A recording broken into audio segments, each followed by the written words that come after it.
Hey everybody, it's Marc Ross. It is a new edition, new episode, Brigadoon Radio, broadcast from home edition.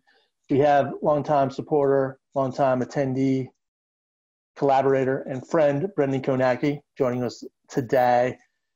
Brendan, so we're 100 plus days in to the work from home shutdown. Certainly looks like it's going to be extended into the fall. I think what's interesting is, both of you and me being communication professionals, working with different clients, for-profit, nonprofit, big and small. We always advise them to obviously create their own content, and going forward, they're going to be responsible for creating more and more their own content, almost being like their own media company. But I don't think we ever expected it to be this dramatic, where people literally are broadcasting from home to make sales, to advance ideas, to motivate their teams, to engage the outside world, to listen to presentations. It's really come full circle. And, you and me, we've collaborated even in the short term here with different clients doing, basic stuff on setup lighting, just looking into the camera. You've actually organized several really interesting products ranging from a MBA graduation to a really interesting project on social justice, which has happened this week. So I thought it'd be cool to really hear about some of the lessons you've learned, and you've also put together a really great handy guide for folks, kind of 7 key items that'll help them make their broadcast from home experience more successful for themselves, but also for the viewer on the other side of the camera. Yeah, thanks for giving me the chance to talk about this a little bit. The one thing that has resonated with me so much since March is that going into this year, it was 2020, everyone was really talking about this idea of the 21st century mindset.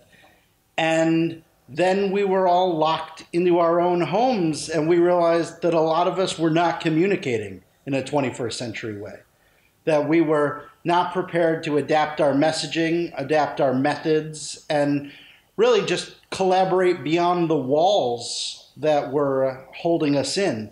And that's the message that, you look at something like the Jetsons, and they show this society where everyone's on video screens and robots and all this thing. And that failure came crashing into our laps in the middle of March. Yeah, crashing is a good way to describe it. I remember, you and me have been debating whether or not when the lockdown started. For me, I'm saying March 11th, when I was at the Harris Teeter blowing up on pandemic supplies. And, so that's, 100 plus days. And I remember Governor Norton here in Virginia suggesting that we would be closed down to June 10th. And at the time thinking that, that was like 70 days away, and how's that going to be? And but here we are, 100 plus days, really no end in sight, more and more stuff looking like it's getting canceled even September and October. And you're right. I think a lot of people, video and audio, if you will, have been kind of like nice to have features, right? In terms of playing around with podcasting or video casting. But in this environment, it is like a must-have situation. And it's interesting how we've pivoted, I'd say fairly easily, but the success rate in terms of how people have been successful at getting their messages across or using these tools to help them with their business has been, I would say it's been wide. It's been, good and bad. Yeah, the one thing that really made me think is that this was either going to be a big crippling moment for my business, which just turned 11 years old the second week in March, or this was going to be an opportunity. And so, I didn't want to just sit around and feel like I didn't have any options anymore. And I also didn't want to be wandering around the city just waiting for something to happen and hoping that opportunity would find me. So I spent a lot of March and April coming up with ideas and looking at what was consumerly available, and then also how I could combine different pieces of equipment, different ideas, different concepts to modernize my business and producing video and producing content in a way that maybe I wasn't even expecting. Since the middle of March, I've produced events with hundreds or thousands of people tuning in per event. We've done photo shoots, we've done 3 graduations. We've done virtual fundraisers. We've done PSAs, all produced with my broadcast center here, as the center point for what has actually been a little bit of a burgeoning opportunity to try new ideas. And because everyone's going through this at the same time, things that didn't work necessarily the first time, there wasn't a lot of high risk, embarrassment, because everyone's like, well, it was a heck of an idea. Sorry, it didn't work. And we just moved on to the next thing.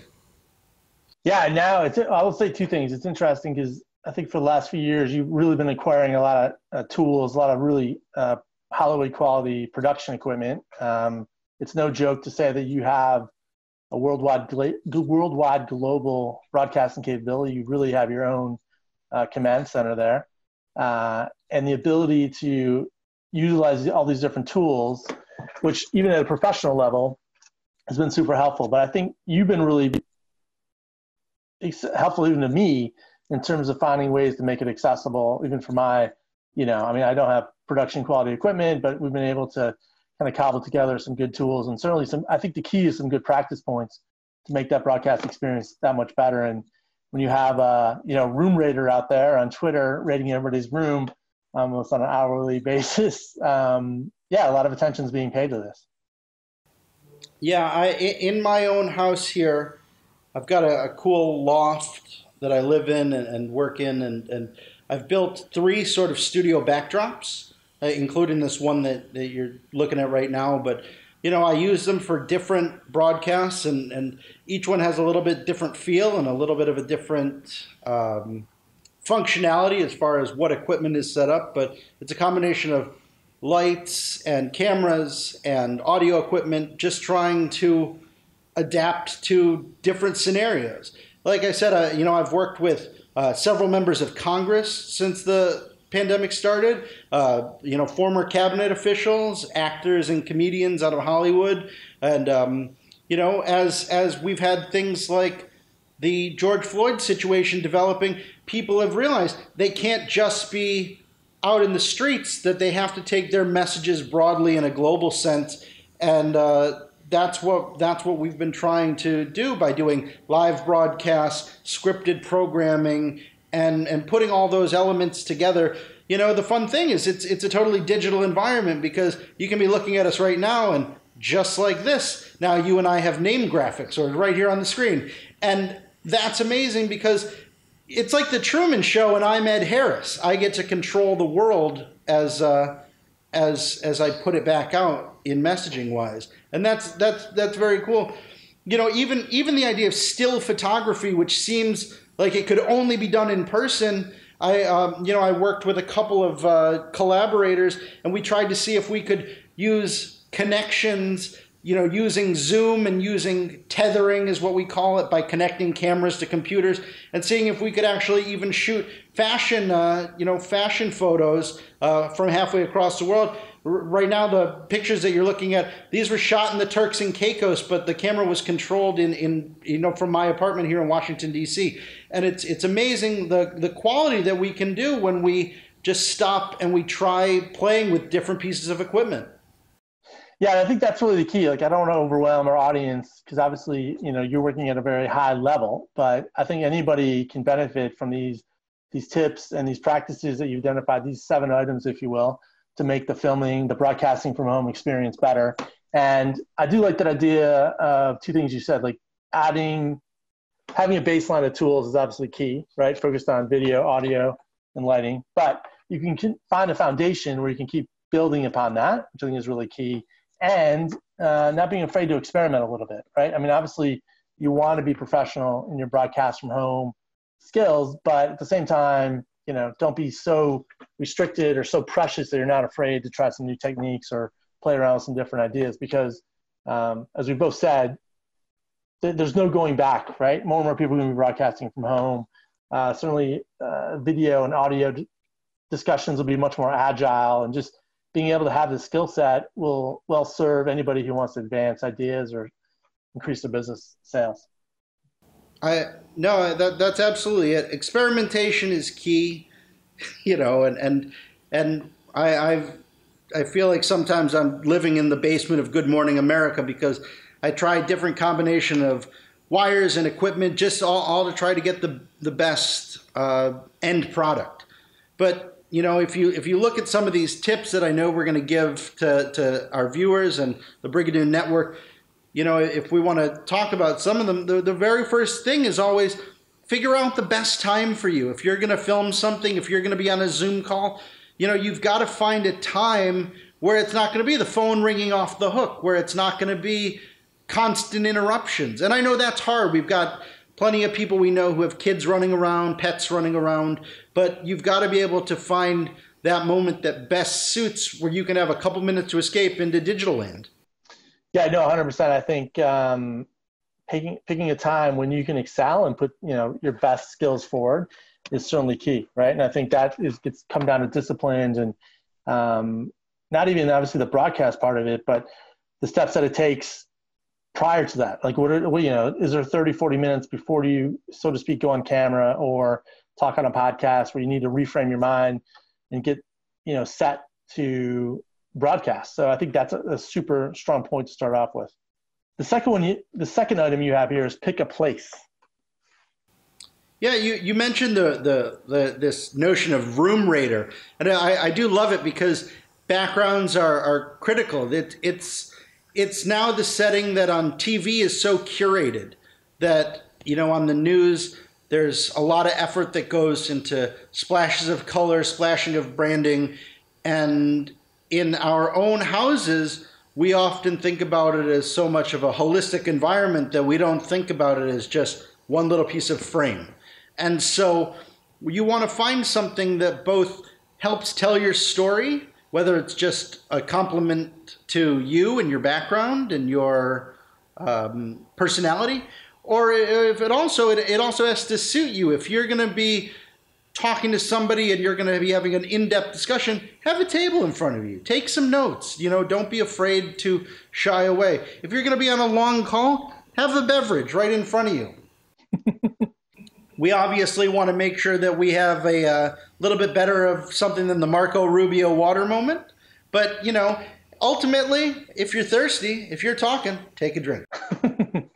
Yeah, it's interesting. I'll just dissect my own little setup here. In the last 2 weeks, we've really focused on setting up the home office more for kind of broadcast. So I'm actually facing east. There's two, you can't see them, but there's two giant windows here, almost floor to ceiling windows. I have an auxiliary light here. And then, we installed the gallery wall to kind of show a little personality, a little fun. I'm kind of actually amazed my wife allowed me to put up a surf poster from the Brook Street surf contest, but there it is. But I think that's kind of key, but it's really thinking about the home office as a broadcast platform is going to be really key for folks going forward. Well, and that plays into lighting, which I know is probably the next. 100%. That's the third one we got on the list. So look at lighting. For the average person, the biggest source of lighting they have in their house is windows. And that's a good thing about picking a place is that, knowing the direction that your windows face, knowing when the sun is going to be coming through those windows, that's the biggest opportunity you have to have nice lighting. We've all been on those video calls where someone looks like they're in on the old Dateline or 2020 where their face has been shadowed for their protection. And ultimately that's not doing anybody any favors. I think we'll add this to the video, but we've been sharing some recent imagery of the Grubhub CEO, and his interview was very cantankerous on CNBC. But even the lighting, suggested he was off to a bad spot. And I think there was one. It was cavernous. It was just kind of scary from the start because of poor lighting. It reflects poorly because inherently it erodes the trust in that person because you're thinking to yourself, we heard it with the president. Hey, bunker boy, you picture that somebody's down in a basement, no windows, no lighting, that everything is scary, everything is about locking down rather than brightening up. What do we think about when we think of light? Transparency, openness, that ultimately good lighting can help to really reinforce your message.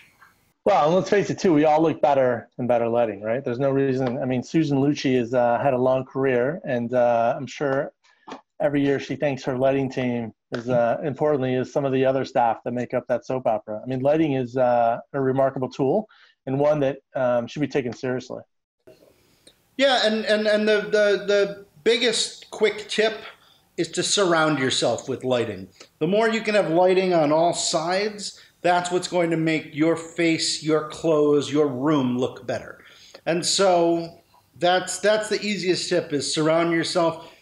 People forget that even when we've seen campaigns like Annie Leibovitz shoots the cover of Vanity Fair with an iPhone. Well, she did use an iPhone and about $10,000 worth of lights. So it's not always going to be the camera that is the most important piece. It's going to be about the lighting, because a lens is a funnel and light is what's going down that funnel. So that's good. Let's talk a little bit of eye contact, and maybe we can even do a little experiment here. Obviously, you suggest make eye contact. So I thought maybe, or if you want to lead off, but I thought maybe we could do some different examples of good eye contact and poor eye contact, just based on how I'm looking at the camera. If that makes sense? Yeah, the one thing that you're striving for is even height here. That this is why when interviews are being done, the interviewer always tries to make sure that there's a clear eye line. So, we even saw pictures come out of Buckingham Palace where Prince Charles had the same thing that everyone has, books and boxes, and that's how you get your laptop or your camera up to eye line, just so that you're looking in a natural place. The worst thing you do is when you have your camera down below you, and you're getting this looking up the nose kind of. Yeah, it's the worst. I think too, it's interesting. So on my, I'm on a Samsung phone, so I can see my face here. So if I'm looking here, right, I'm looking at myself. I'm not looking at the camera. And my camera is on this side, right, in the upper corner here. So it's much more, it's critical that I look here, right? So then it looks like I'm looking into the audience. Yeah, the lens becomes your pathway to the audience, right? And we know, again, looking at media training and examples, Mark Zuckerberg, for instance, has been accused of being very robotic, but also, his eyes are darting all over. He doesn't want to look you in the eye. We know that looking someone in the eye is a popular way to say that not only do I trust you, but I respect you. And so we want to try and have that exact direct pathway with our audience, whether we're filming something. How can you do a little check for yourself? Like so we're using a Zoom platform today. Is there a way you can check yourself to be like, am I vogued? Am I in the right frame? I think the number one thing, you have to know where your lens is. And that's why people who are using phones and tablets, you have to remember that the camera is on the top. And so when you turn it sideways, and we'll talk about how important that is in a second, when you turn it sideways, now the lens is not only to one side, but it's not in the center anymore. It's also to one side and slightly off to the corner. And so that's one of these things that you can correct for it. You can change where you're sitting specifically so that rather than being directly in the center, almost like you are right now, you can put yourself just slightly to one side so it helps to course correct with the camera lens. Yeah, perfect. All right. Let's talk a little bit about audio. You say listen to the audio. What do you mean by that? Ultimately, we're always going to have interference in a lot of different forms. Honking horns or fans or air conditioners. That's a classic one as summer comes around. People who are doing any kind of radio call-in or recording from home, they're going to have fans blowing. You want to bring yourself close to the audio, and you want to bring yourself trying to make sure that you're heard, that you can always cover up a poor picture with visuals, but you really can't replace bad audio. So do you recommend, so I'm on obviously a wired kind of headset, right, with a little fob microphone here. I think you're on just an actual microphone using the audio of your system to hear me talk. What's your recommendation? Is it Do you have one, or is it really up to individual preference? It comes down to preference. Some people you'll see wearing earphones when doing an interview. It comes down to your system, your setup, and what's going to ultimately serve you the best over the length of whatever you're trying to create. If you're talking to somebody, it's good to have earphones in if you're going to have any trouble hearing them, because you want to make sure that you have a clear just dispatch to the person that might be asking you questions. The other thing about it is it's mostly about comfort. There are lots of different microphones you can buy for $15, $20, $30 for computers. A lot of people don't have those anymore because there's microphones built into laptops and to tablets and things like that. But there's a reason why when we go to events that the audio team is going to stretch the whole backside of an auditorium sometimes, because the audio is going to be a critical factor. And so you just want to be able to keep that as crisp and clear. You want to try and if you can, turn off fans, turn off things for the entirety of your time on film, on video, and stay away from, again, picking a time. If well, they do the siren tests or the construction tests, or, there's a freight train that goes by every day at 1:45. Probably not your best opportunity. Right. Let's talk about being horizontal. What do you mean by that? In the world today, we've gotten so used to holding our phones up like this, right? Vertical. Right? Vertical. But vertical video is hard because unless it's going to be consumed like this, you don't want to film it like that. And if you're unclear, you can always cut a vertical out of a horizontal, but it doesn't go the other way. So when you're working with some kind of project where there's going to be any kind of longevity, it's always best to turn your phone, rotate it so it's horizontal, because that gives the editor, that gives the program the best opportunities to make more out of it. Yeah. And this is what we're talking about. Experimentation, flexibility, just giving the opportunities to get the most out of the fewest amount of things. So I'm using a Samsung smartphone to be a part of this. I think you're on a laptop. You also have some fancy monitor to see this discussion. But let me, if there's multiple people, if you're on a panel, God forbid, with 6 other people, and you're doing a Zoom call, me personally, I've been more focused on whoever's speaking, like having just one box appear. Like I'm not really interested in multiple boxes. I guess in terms of if you're thinking about broadcasting, is it more important to focus on like, hey, I really want to use this device as a camera to make sure I've got optimal audio, optimal broadcasting, ultimate video, as opposed to like being a part of the event? If you're part of a panel, if you're part of a large scale discussion, and this is a note to creators that we need to try and keep these things as contained and useful in the utility, because when you have a panel with 8 people, when you're on a Zoom call with 20 people, that's not helpful to the participants or the presenters. That it is harder when you're creating something and you're asking a large amount of people to be the watchers and a smaller amount of people to be the participants. But we can't lose all the lessons that we've learned about in person just because we're doing it in a digital world. So that's one of these things that I've been bringing to the clients I've been working with, is saying, how can we emulate what we know normally in the real world? You can have a stage. You have presenters. You want them to be bigger. You want them to be easier to find. You want their messages to be clear. It is tempting when you're on a panel to want to dart around and watch this person and that person, everything. When you're on a panel, you need to be focused on your responses and looking into the camera. That's the number one. That's the number one. And so oftentimes that's why it is important to be able to hear, because you can be listening to the other speakers. You don't need to see their faces. It's not really that critical. Perfect. So finally, let's talk about, you suggest look the part. What do you mean by that? I think that, again, you just want to present your personality and present your what you want to bring to the table.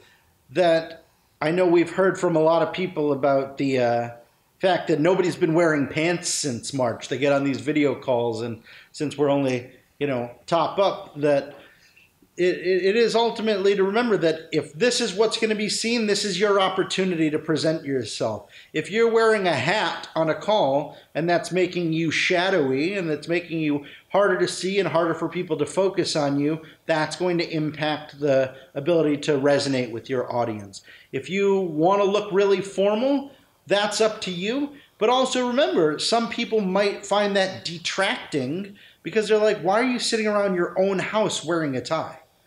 So ultimately, it's about balance, but it's all about personal choice. It's all about personal choice. And as long as you feel like you're composed, your shot is composed, you have a few things behind you that help to play into your narrative. Obviously, I'm talking about broadcasting. Why wouldn't there be monitors behind me? You're talking about what you represent with Brigadoon, and this is about arts and culture and sportsmanship. That's exactly what we're seeing in your shot. So you know what? Be the part that you want to be. Be your own character. We hear about people on television and people playing characters when they're, broadcasters because they're not really like that in the real world necessarily. Well, this is your time. Play your part while you're on the air. Yeah, one of my favorite things to say to clients is, never miss a chance to advocate. Right. So whether that's a sticker, that's a hat, whether that's a backdrop, there's always subtle times to find ways to get your message out there and kind of reinforce, to your point, your brand, your message, your ethos, whatever it might be. That's really sound advice.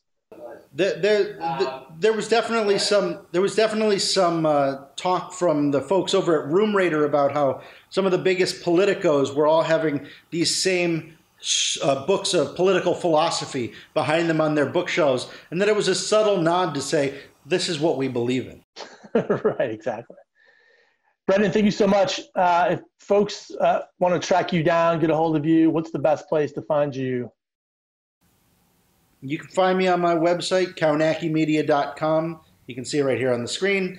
And of course, we want to be here to help you. Anybody who wants to get the written copy of these tips for filming, reach out on Twitter, on Facebook, find Brigadoon, find Mark, find myself, and we're happy to send these tips over and help you do better filming and do better broadcasting while we're all stuck at home.